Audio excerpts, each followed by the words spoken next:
What's going on, everybody? This is Jose Betancourt from TalkingAboutGames.com and the host of the Post Game Report podcast, which you can find on iTunes.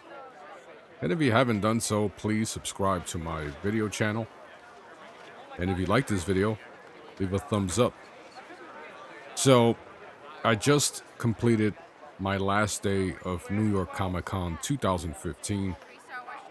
The video you are watching is from my Nikon DSLR, the D7100.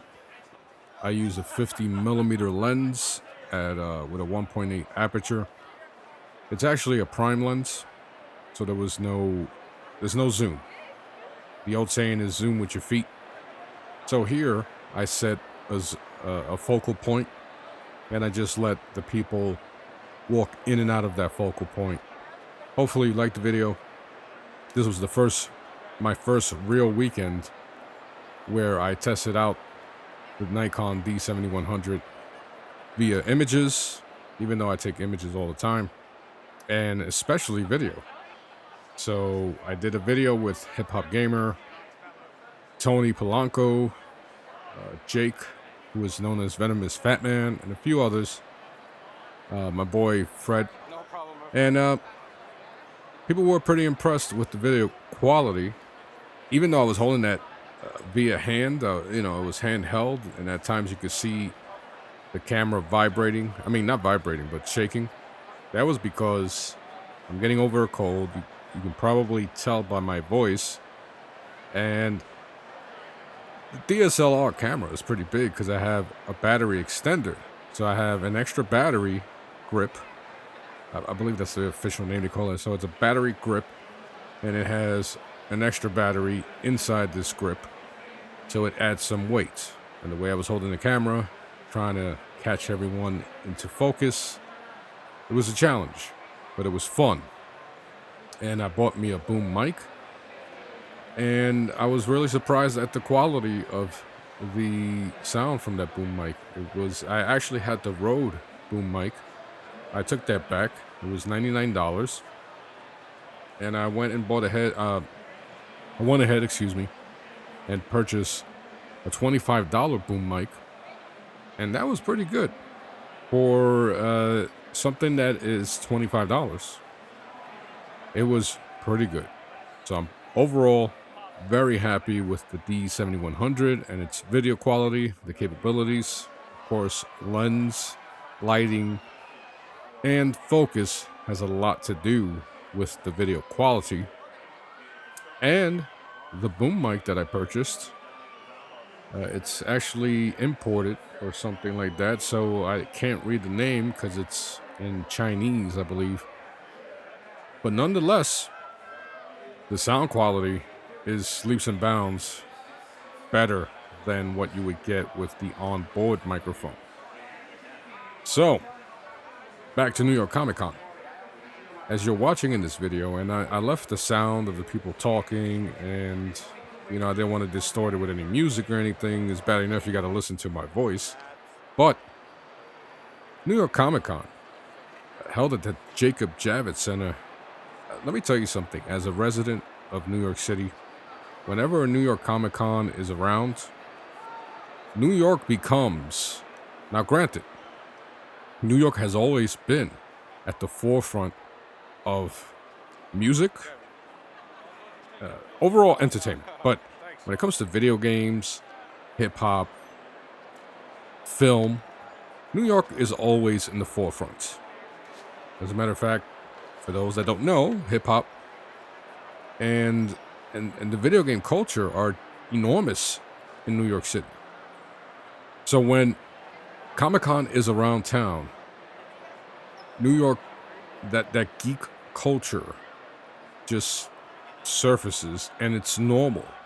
Usually, you're not going to see someone dressed up like Bane walking down the street, or Harlequin, or Batman. Well, sometimes you will see guys dressed up like Batman, but during the 4 days of New York Comic Con, it's totally normal. It's totally accepted. Now, it's weird because this year I really wasn't going to attend all 4 days. As I stated, I'm battling a cold. On Wednesday, I got really sick. I was going to go on Thursday evening. My wife advised me that if I'm going to go for Friday, Saturday, and Sunday, I should rest on Thursday. I took her advice. Friday, I stood for about 6 hours, and that was really tough. By hour 4, I was totally worn out to the point that I had to sit in the media area because they had a dedicated section for media. I had to sit there for 2 hours just to recover. But with that being said, I toughed it out. I went on Saturday for about 3 hours. I took a lot of pictures with the Nikon D7100. On Friday, I used the 35 millimeter. As I stated, on Saturday, I used the 50 millimeter, and which is what you're seeing in the video. That's what I use for the video. And then today, which is Sunday, I used a 55 to 200 millimeter lens, and I took maybe about 30 pictures with that. I wanted to see how it was because the lowest aperture is 4.5 and it sucks in low light. So I wanted to see it in daytime with a lot of color. Overall, it did a lot better than I figured. I bought that secondhand. I believe it was an open box item. I bought it for $140 something. So it gives me a zoom lens where the 50 millimeter gives me a very intimate and close-up experience when I'm taking pictures, almost like a portrait. And the 35, excuse me, that allows me to be a little more flexible where I can zoom in with the crop capability of the 7100, or I can step back and take a nice landscape image or take an image of a big group. So there's more flexibility with a 35 millimeter lens. So I was thinking maybe because I have a 35, should I use a 50? And overall, I was impressed with the 50, with the performance from the 50 millimeter, and I just might keep it. And I might keep the 55 to 200 millimeter. But back to New York Comic Con. Sorry about that. So I toughed it out. Saturday, I spent 3 hours. My main focus was to go around, take as many images as I could, and take some video. I wanted to be amongst, this is going to sound really freaking corny, I wanted to be around my people. Meaning that if you watch my channel, you'll understand that I'm into video games, I'm into electronics, I'm into, I've talked about toys with my son on this channel, in my podcast, which is the Post Game Report. We talk about everything. So in New York Comic Con, you're getting everything. Whether you're big into music, movies, video games, collectibles, everything is there. And it's really funny because I saw a coworker of mine, totally by accident. I was coming down the escalator, and I nearly bump into him, look up, and it's one of my coworkers. And he's older than I am. And he was there with his entire family. Now, Sunday, I was expecting it to be a lot. I was expecting Sunday to be a lot easier to move around, to maneuver. But there was way more people than I expected for Sunday at New York Comic Con, which indicates that a lot of people are using the strategy from the past, which was go on Sunday, buy something that might be slightly discounted because some of these vendors want to move things and they'll discount a price. And also, not many people go on Sundays, but because kids get in free at a certain, the kids, I believe, is age 12 or something like that. So they restrict the age, of course, that a child can get in for free. So you saw a lot of kids, which was really cool. You saw them in costume. So it was Halloween before Halloween, which is 2 weeks away or so. You saw entire families dressed up, and that was really cool. You saw entire families dressed up in the Batman universe, Star Wars universe, Superman, Batman, Wonder Woman. I mean, it just went on, and it was really freaking amazing to see families get together, come to Comic-Con, dress up, and just let loose. In this video, you're not going to see anyone arguing. You're not going to see anyone pushing. You're not going to see anyone trying to steal from somebody. Now, I'm not saying that that type of situation doesn't happen at Comic-Con, because you have about 100,000 people easy passing through the Jacob Javits Center throughout the 4 days of this event. But there were no major arguments, no fights. And if you're a resident of New York City, you understand how difficult that is. So that is just a big indication that when you're in a situation, or in this case, an event, a venue, where there are literally thousands and thousands of people passing through this specific section or venue, in this case, Jacob Javits Center, when you have so many people passing through and they all have the one thing in common, and that is that they love the culture. And I don't really want to say geek culture, but I guess to generalize it, that's exactly what it is. You know, whether you're, in my case, I'm an elevator technician. I saw one of my coworkers there. He's also an elevator technician. You had adults who were, and I don't want to judge, but some of these people looked as if they were in their 60s, dressed up in costume. And that was freaking awesome. You had, as I stated, kids in strollers. You had macho looking dudes. You had very attractive females, all dressing up. No one was there so that they can look better than the next guy as far as having designer shirts, having designer clothes.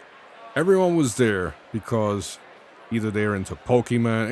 You know, I'm not trying to say Comic-Con is about Pokemon and stuff, but if you have a 50-year-old woman who is into Pokemon, a 12-year-old girl and this 50-year-old woman are going to interact and have a grand old time because they're both into the same exact thing.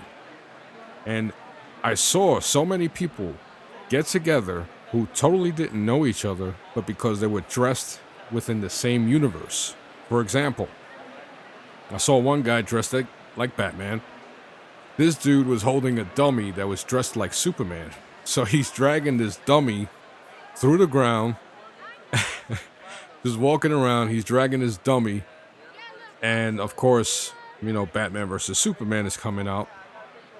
And so people are taking pictures of this guy. Everybody's laughing, you know, having a grand old time. He has a suit, a bat suit that you can see that it's battle worn, it's scarred up, blood and everything. And the Batman dummy is all beat up as well. So he has this thing wrapped around the Superman's neck, and he's dragging it around. As soon as I took a snapshot, the guy starts walking away. Some dude out of nowhere, dressed up like Superman, was like, "Yo, Batman!" And he starts running after him. Not literally, but he's like chasing him, like, "Hey, Batman!" And he's like, "You ain't defeat me." And then people started taking pictures of both of them together like they were posing to fight. So I saw that in numerous occasions where it was either the Joker and Batman, or it was Superman and Wonder Woman. Or it was, I saw one with, some Japanese anime, like Attack on Titans. Actually, I did see a dude dressed like a Titan, and there were a lot of freaking people dressed up like the scouts, or, I don't know the technical term, but the military service in Attack on Titans that is, that is in charge of protecting the town and killing the Titans. So no matter what it was, there was always, you had two Jokers, you had two Batmans posing, you had Bane, you had Chewbacca, you had Star Wars characters. I saw people dressed as Marty McFly, and then you had the Professor, and it was just so insane. But as entertaining as it is, because you have so many different individuals. They can dress alike. They can dress within the same universe, but they're going to portray it differently. But that strength is also, one of my negatives, because there's so many people. It's hard to get around. So you really have to come up with a strategy as to when to go, when you can buy stuff. And you got to be prepared to walk a lot and to maneuver around people a lot. But with that being said, as I stated, everything was peaceful. No one was aggravated. And that is, in itself, it's a freaking accomplishment. And that's just a testament as to how unified everyone is for these 4 days during Comic-Con. It's just an amazing experience. I advise anyone who is within the reach of New York to come down. And big shout out to Jake and Fred, who came down. I believe Jake is from Florida and Fred from Philadelphia, and they came down to New York to hang out. And it was great to hang out with them for 3 days and catch up. So, as always, I truly appreciate you viewing my videos. Let me know if you went to New York Comic Con for 2015. And if you haven't done so, subscribe to my channel and leave a thumbs up if you liked the video. Take care.